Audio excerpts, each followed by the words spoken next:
He was just a boy when the state claimed him, and a man when it handed him back a single sheet of paper and a key to a place nobody else wanted.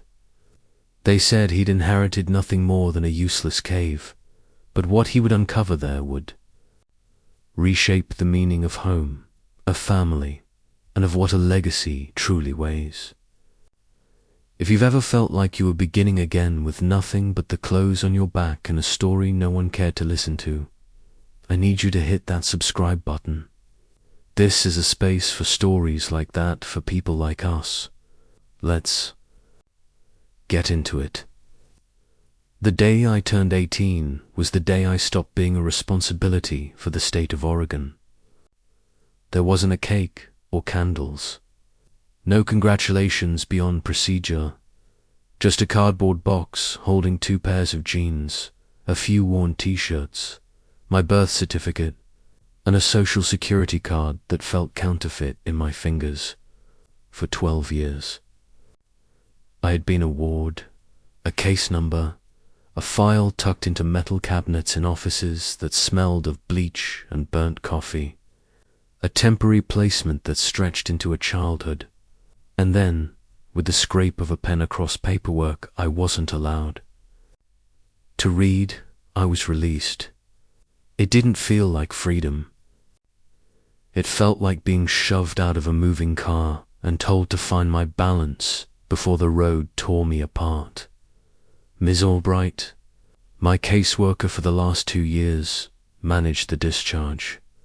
She wore the same expression I'd seen on so many before Haran. Exhausted kind of sympathy that never quite reached the eyes. It was almost part of the uniform.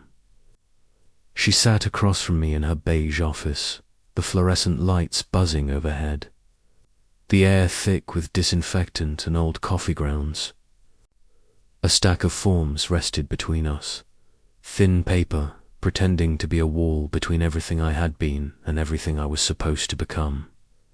"Okay, Leo," she said, tapping the top page with a neatly manicured nail. "That's it.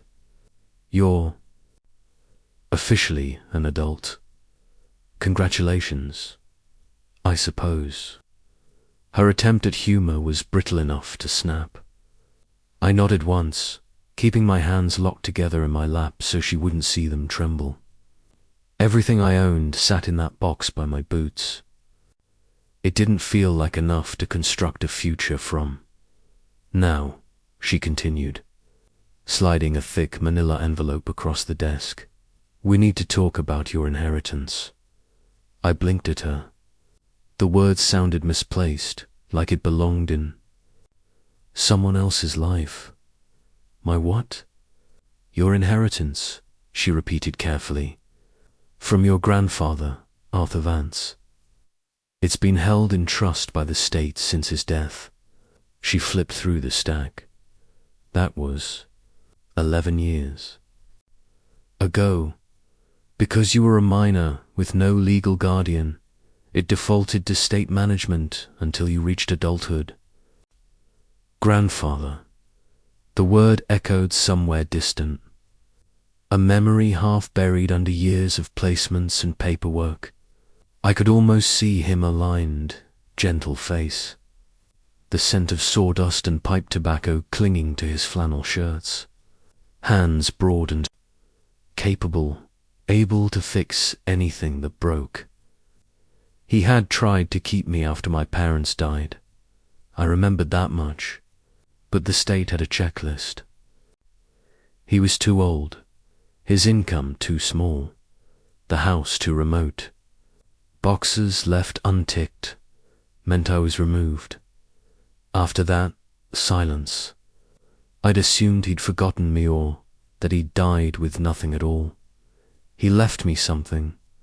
My voice barely made it across the desk. Ms. Albright offered that practiced look again. "Leo, I want you to keep your expectations reasonable. It isn't money. It's property." She nudged the envelope closer. My name was typed across the front, Leo Vance. Seeing it there felt strange, almost important. My fingers shook as I opened it. Inside was a deed, yellowed and brittle at the edges, and a single rusted key that stained my palm orange. I unfolded the document. The legal language twisted in tight knots, but I found the essentials. 5 acres of land in a county I'd never heard of, roughly 300 miles east of Portland. And beneath the property description, in parentheses, the words, includes natural. Cavern formation. A cave. I asked, looking up. It's land in the middle of nowhere.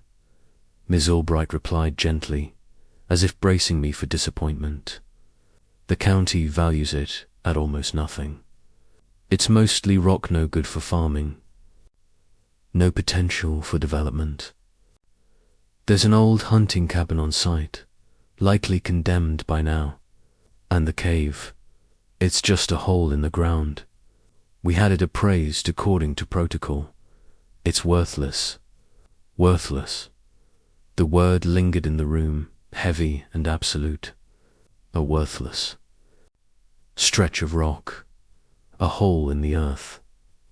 That was what my grandfather had left behind. That was his final message to me. For a moment, something sharp and bitter flared in my chest. Had he really left me nothing? After everything, had the last trace of family, I had simply amounted to a patch of stone and an empty cavern. There's something else, Ms. Albright added, reaching for another document. A letter from a law firm. She slid it across to me. There's an open offer from a development company, Titan Industries. They've been acquiring parcels in that region for some time now. Their current offer for the land is $5,000. $5,000. The number sat between us, small but solid. Enough for a security deposit somewhere. Enough to buy time. Enough to disappear quietly into the world and never think about caves or rock or forgotten grandfathers again.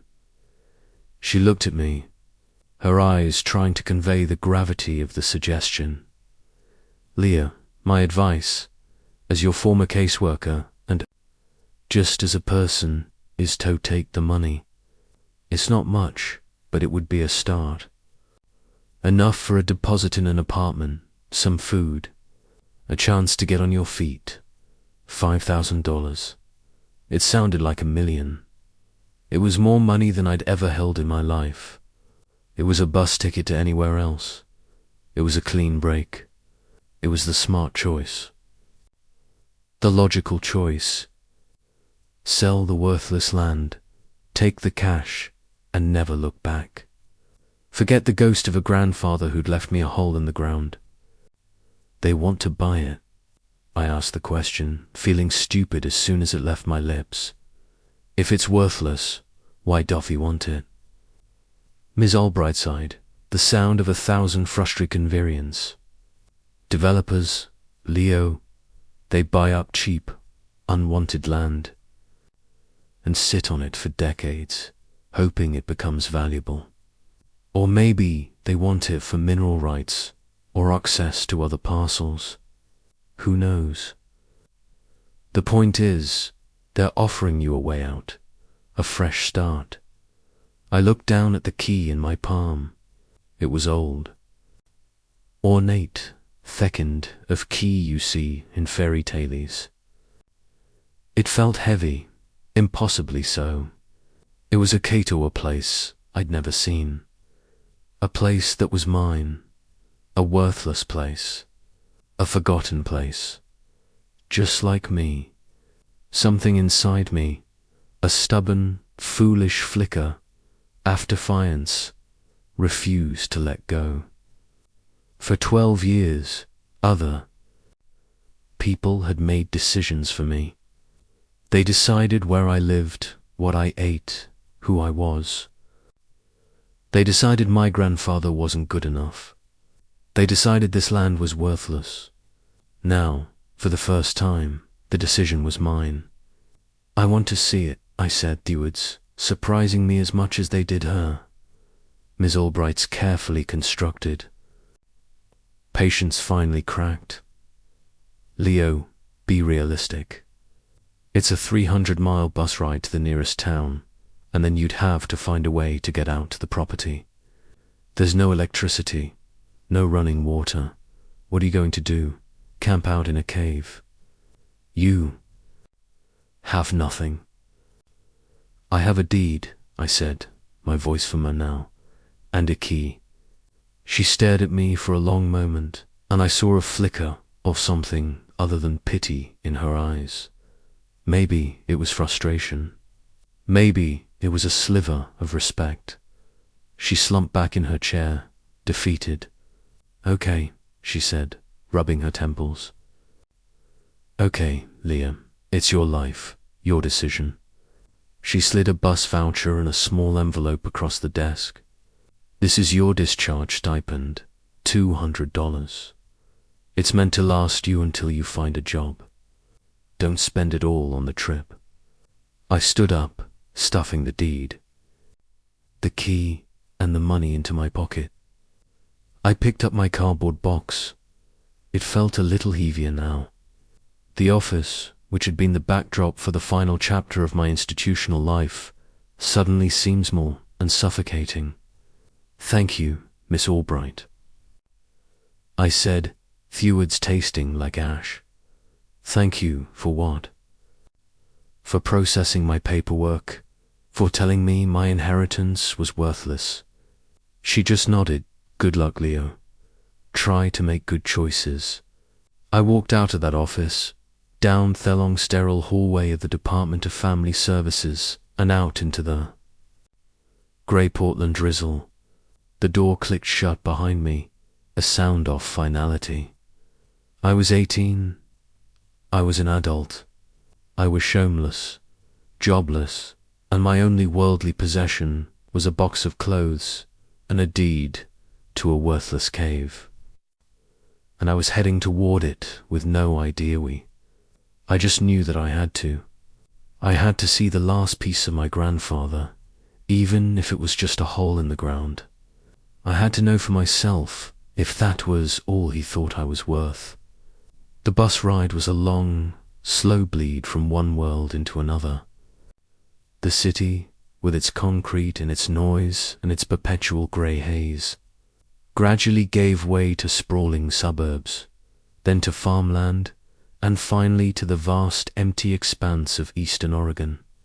The landscape flattened, the trees grew sparse, and the sky opened up a brilliant, aching blue I hadn't seen in years. I sat with my forehead pressed against the cool glass of the window, my box tucked between my feet, watching through all I knew disappear behind me. For 12 years, my world had been confined. Their group home, the school, the occasional supervised outing. Everything was scheduled, controlled, and beige. Now, the sheer scale of the landscape outside was overwhelming. The mountains on the horizon looked like jagged teeth. Anthe Plains stretched on forever. It was beautiful, and it was terrifying. I felt like a single, insignificant speck in the middle of it all. The other passengers were a quiet, transient bunch. A young mother with a fussy baby, an old man in a cowboy hat who slept with his mouth open, a group of college kids heading home for the weekend. No one paid me any mind, and for that I was grateful. I was an expert at being invisible. Don't cause problems, just exist. As the miles rolled by, my anger at my grandfather began to curdle into a strange sort of grief. I tried to summon more memories of him to piece together the fragments I had. I remembered him teaching me how to skip stones on a river, his voice a low, rumbling laugh. I remembered the calloused feel of his hand holding mine. I remembered a story he used to tell me about a man who could talk to birds. But details were, who was really? Why hadn't he fought harder for me? And why, After all this time, would his only message be a piece of useless land? I thought about the $5,000, the smart choice. Miss Elbright's voice echoed in my head. A fresh start. I could get off this bus next big town, find the nearest law office, sign the papers, and be done with it. I could have a real chance, an apartment, a job, a life. It was so tempting, a siren's song of safety and normally. All I had to do was let go of these foolish sentimental journey, let go of a ghost. But I couldn't. The key in me pocket felt like a lodestone pulling me eastward. It was more than just a key. It was a question, and I couldn't live with myself if I didn't find thee. Even if things was nothing, I had to know. A single main street with a gas station, a diner, a general store, and a post office. A handful of houses were scattered. Around it, their paint peeling under the relentless sun. The air was stree and smelled of dust and sagebrush. The bus hissed to a stop and the driver called out the name. I was the only one who got off. I stood on the cracked sidewalk, my box in my hand as the bus pulled away, leaving me in a cloud of diesel fumes and silence. The silence was the first thing you noticed. It was absolute, a ringing in my ears after the constant hum of fecity and the drone of the bus. I felt exposed, a solitary figure on an empty stage. A man in a greasy apron was sweeping the wooden porch of the diner. He stopped Badand, watched me, his eyes narrowed.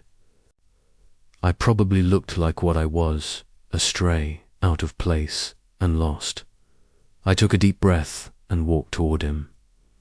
"Excuse him," I said, my voice sounding small in the vast quiet. "I'm looking for property, Vance property." The man leaned on his broom, squinting at me, who was old, with a face like a dried apple. "Vance, haven't heard that name in years. You must mean old Arthur's place." My heart leaped. Yes, Arthur Vance. He was me grandfather. The man's expression softened slightly. "Arthur's boy, eh? Well, I'll be." Last I saw him, he was fighting the county tooth and nail to keep you. He shook his head, a sad, distant look in. His eyes shamed what they did. He was a good man, Arthur. Stubborn as a mule, but a good man. He pointed his broom down a dirt road that branched off from the main street. "It's about 5 miles that way. You can't miss it. Last place on the road before it peters out into nothing. Got a collapsed barn and a cabin that ain't fit for a raccoon. You ain't thinking of staying out there, are you?" "Just want to see it," I said, not wanting to admit I had nowhere else to go. He grunted. "Well, you'll need a ride. Jedediah over at the store does deliveries. Might taco for a few bucks." He nodded toward the general store, then went back to his sweeping, the conversation clearly over. Jedediah was a younger man with a kind face and a slow, deliberate way of speaking. He listened to my request, Hysis taking in my worn-out jeans, in the pathetic cardboard box I was carrying. "Arthur's place," he said, a note of pity in his voice. "Sure, I can takeo, but son, there's nothing out there." "I know," I said. "I just need to see it." The ride out was bumpy, the truck rattling. Along the rooted dirt road, dust billowed up behind us, coating everything in a fine red powder. The landscape grew wilder, the sage brush thicker, the hills studded with juniper trees and strange rock formations. It was harsh and beautiful, and felt like another planet. He was a character, your granddad, Jedodiah said, breaking the silence. Kept to himself, mostly after everything. Folks around here thought he was a bit crazy. Spent all his time up on that rock of his, digging. Digging, I asked. Yep, always digging. Said he was looking for something. Never said what. Finally, he slowed the truck and pointed. There she is. I looked and my heart sank. Ms. Albright had been generous. The property was a disaster. A collapsy skeleton of a barn leaned precariously to one side. The cabin was tiny, its roof sagging in the middle, windows boarded up. The porch choked with weeds. The whole place looked like it was being slowly reclaimed by the unforgiving land. And behind it all, looming like a dark, silent sentinel, was a hillside of sheer rock. My inheritance. Jedodiah pulled the truck to a stop. This is as far as I go. You sure a Boothie's son? I'm sure, I said, my voice hollow. I paid him the $10 he asked for, grabbed my box, and stepped out into the dust. He gave me a long, worried look, then turned the truck around and drove away, leaving me alone in the oppressive silence. I stood there for a long time, just looking. The despair was a physical weight pressing down on me. This was it. This was the grand prize at the end of my journey. A pile of rubble, a testament to a broken old man's lonely life. Miss Albright was right. Jedodiah was right. Everyone was right. It was worthless. Slowly, I walked toward the cabin. Thapage steps groaned under my weight, and I had to put my shoulder into the door to get it open.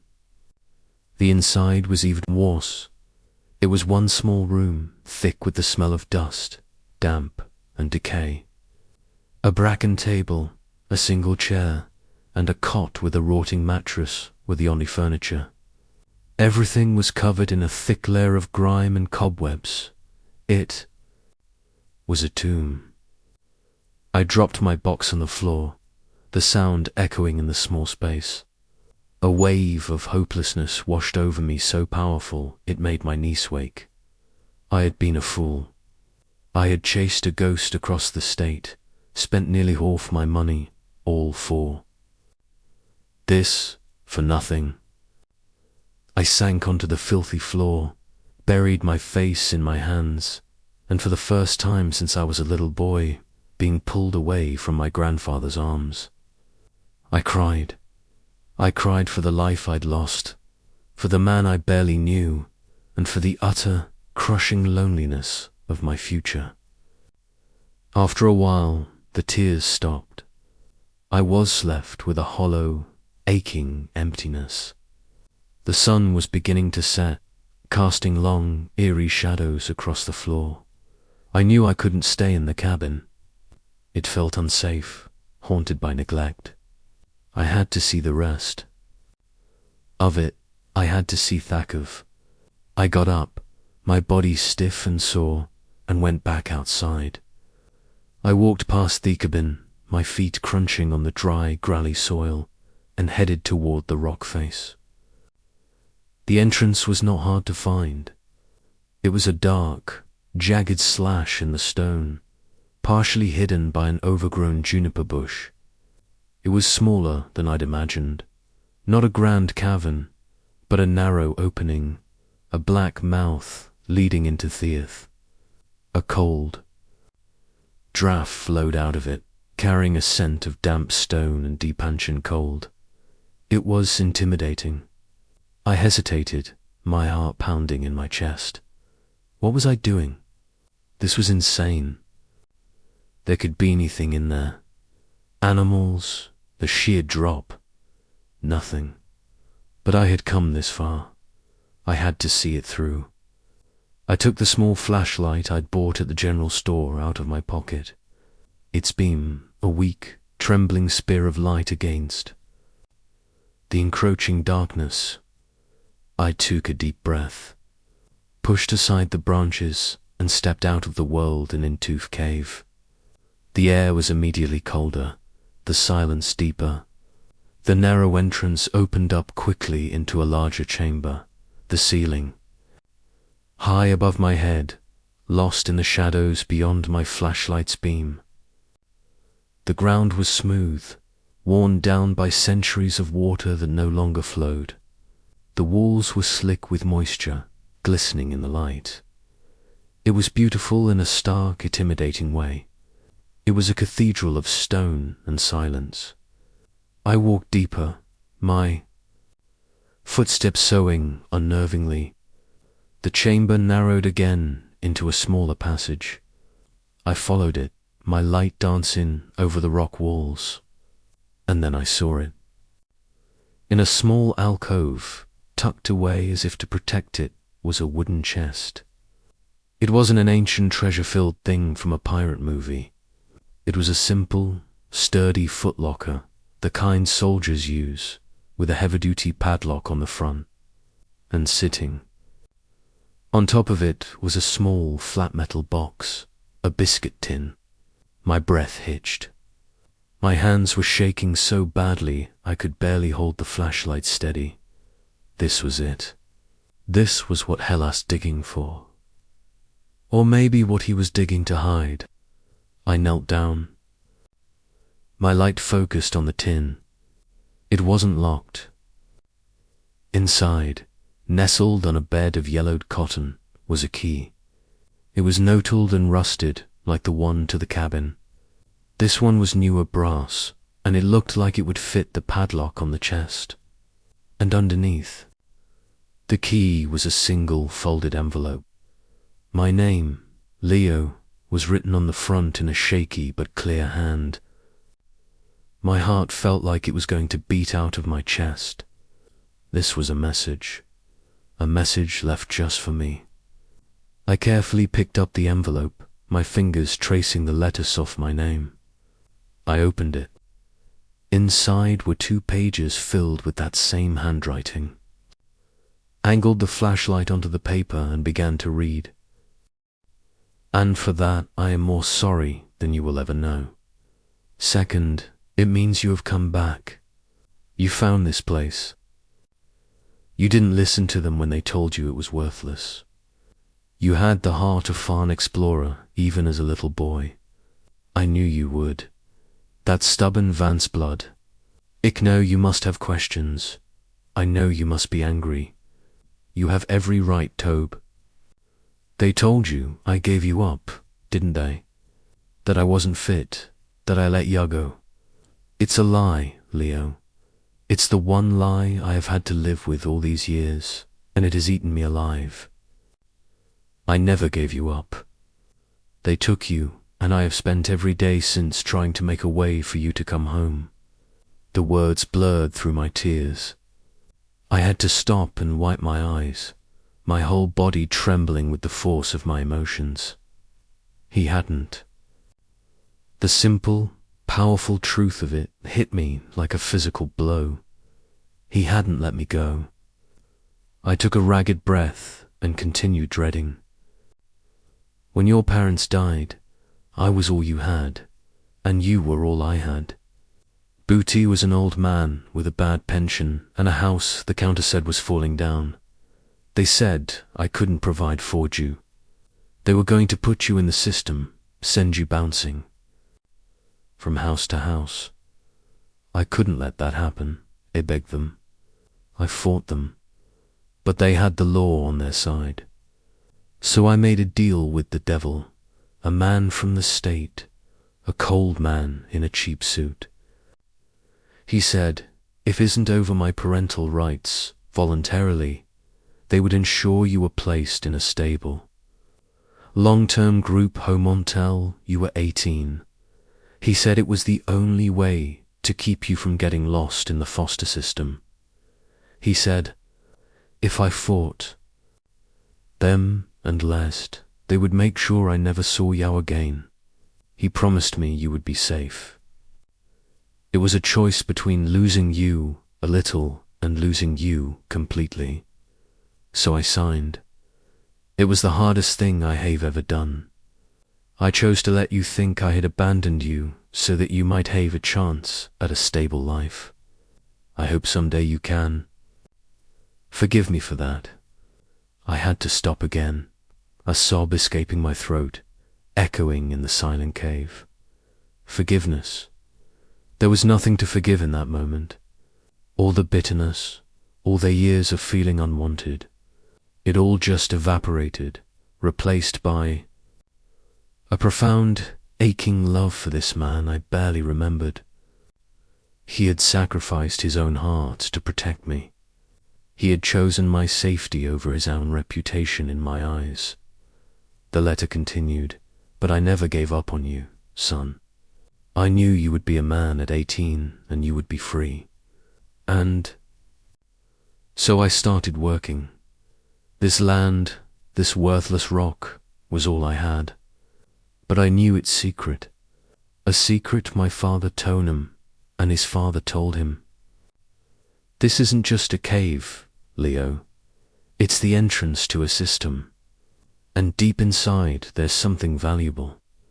Not gold, not jewels, something better. Water. There's an underground spring in this cave, puring deep. In a land as dry as this, water is. Life, its wealth. The big development companies have been trying to find a reliable water source in this valley for years. They've been buying upland, drilling dry wells, coming up empty. They don't know that the source is right here under our feet. I've spent the last 10 years mapping the caverns, measuring the flow, and making sure it was all hidden. This cave is your real inheritance, Leo. The key in this tin opens the chest. Inside, you'll find everything you need. My maps, my geological surveys, the water portability reports, proof, and something else to help you get started. You have a choice to make. The developers, Titan Industries, they know something is here. They can sense it. They'll come sniffing around. They probably already have. They'll offer you money for the land. They'll tell you it's worthless. Then they'll offer you a little something to make you go away. It will be tempting. You could take their money and walk away. Start a new life somewhere else. There is no shame in that. You deserve an easy life after everything you've been through. Or you can stay. You can fight. You can oose what's in that chest to show them what this land is really worth. You can build a life here on your own terms. It will be hard. They will. Not make it easy. But this place, Leo, this is your home. It was my home, and I've kept it safe for you. Whatever you choose, know this. It never stopped loving you. Not for one single day. I have watched you from afar, getting pictures when I could. Praying you were safe. I am so proud of man I know you have become. Be strong, Leo. Be brave and be happy. I'll me love, grandfather. I sat there in the cold, silent, dark-offed cave, the letter clutched in my hand, and I wept. I wept for the year Swed lost. I wept for his lonely, secret struggle. I wept for his incredibly hidden love. I wept because, for the first time in my life, I felt truly unconditionally loved. He hadn't left me a worthless cave. He'd left me a home. He'd left me a mission. He'd left me a choice. And in that moment there was no choice at all. The flashlight beam trembled on the heavy padlock of the footlocker. The brass key felt warm in my hand. A conduit tuth passed. I slid it into the lock. It turned with a satisfying, solid click. It lifted the heavy lid, my heart pounding a frantic rhythm against my ribs. The first thing I saw was a thick, leather-bound journal. I lifted it out. It was my grandfather's. The pages were filled with his familiar, shaky script detailing years of lonely work. There were hand-drawn maps of the cave system, so intricate and detailed they looked like something from a fantasy novel. There were notes on water flow, pressure, temperature. He had documented every. Tucked into the back of the journal was a sheath of official-looking documents, geological survey results, water quality tests from a lab in Bend, all confirming what his letter had said. The water was pure, abundant, and valuable. Beneath journal was a stack of sealed waterproof bags. I opened the first one. It was full of cash. Neat bundles of 20s and 50s held together with rubber bands. I pulled them out, my hand shaking. I counted it. $10,000. More money than I could comprehend. It was a fortune. It was a start. The next bag held more personal things, photographs. There was one of my parents, young and smiling, on their wedding day. There were pictures of me as a baby, a toddler, a little boy with a gaped grin, usually held in the arms of my grandfather. He had kept them all. He had watched me grow up from a distance. There was also a simple silver locket. Inside was a tiny picture of him and a woman I assumed was my grandmother. On the other side, a picture of me.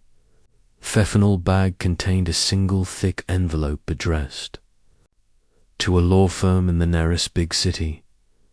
I didn't open it. I had a feeling I knew what it was.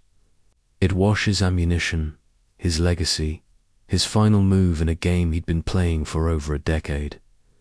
I sat back on my heels, the contents of the chest spread out for me on the cave floor, illuminated by the single lonely beam of my flashlight. This was overwhelming. The grief, the love, the sudden weight of responsibility. It was all too much. I felt like I was drowning in it. He thought about the $5,000 Titan Industries had offered. It seemed like such a paltry, insulting sum. Now, a cheap trick to steal a legacy.ms. Albright's words came back to me. Take the money. A fresh start. This was a fresh start, but it wasn't the one she had imagined. This wasn't about running away. This was about digging in.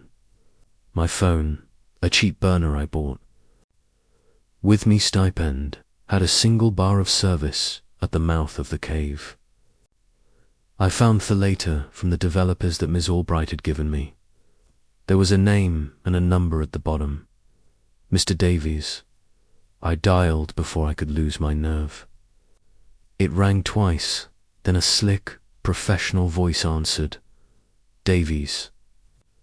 Hello, I said, my voice steadier than I expected. My name is Leo Vance. I'm calling about the offer for the property in Juniper Creek. There was a pause. He sounded like he was used to getting his way. I've seen the property, I said, my grip tightening on the phone, and I've seen your offer. Excellent, he said smoothly. $5,000. We can have the paperwork messengered to you tomorrow. A quick and easy transaction. You'll be on your way in no time. I looked at the chest, at my grandfather's journal, at the life he had fought to preserve for me. The offer is rejected, I said. The silence on the other end of the line was heavy. I could almost hear him processing my words, his arrogance siddering to irritation. I don't think I heard you correctly. You heard me, I said, a new unfamiliar confidence rising in me. The offer is rejected. And hard. Let's be realistic. Our affair is more than fair. It's charity. It's funny you should mention rocks. I said, the words of my grandfather's letter echoing in my mind. My grandfather did some surveys. He found water table. He found the source. Another pause. This one longer, more recharged.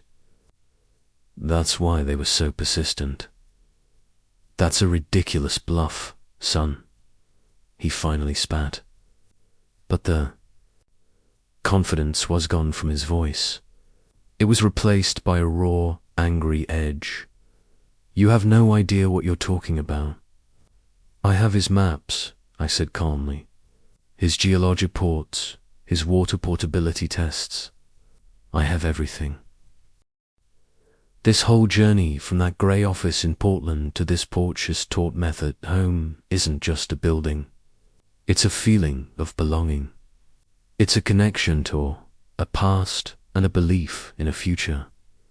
It's knowing that someone somewhere fought for you. And it's about picking up that fight yourself when the time comes. So many of us are handed stories about ourselves that aren't true. We're told we're worthless, that we're alone, that we're not good enough. And sometimes the bravest thing you can do is to go looking for the real story. To dig for the truth, even if it's buried deep in a dark, cold place. Because the truth can set you free, and sometimes it can lead you home. If this story resonated with you, if you've ever had to fight to find your own truth or build your own home, I want to invite you to be part of this community. Hit that subscribe button and drop a comment below sharing a piece of your own story. I read every single one. You are not alone in your fight. Thank you for listening.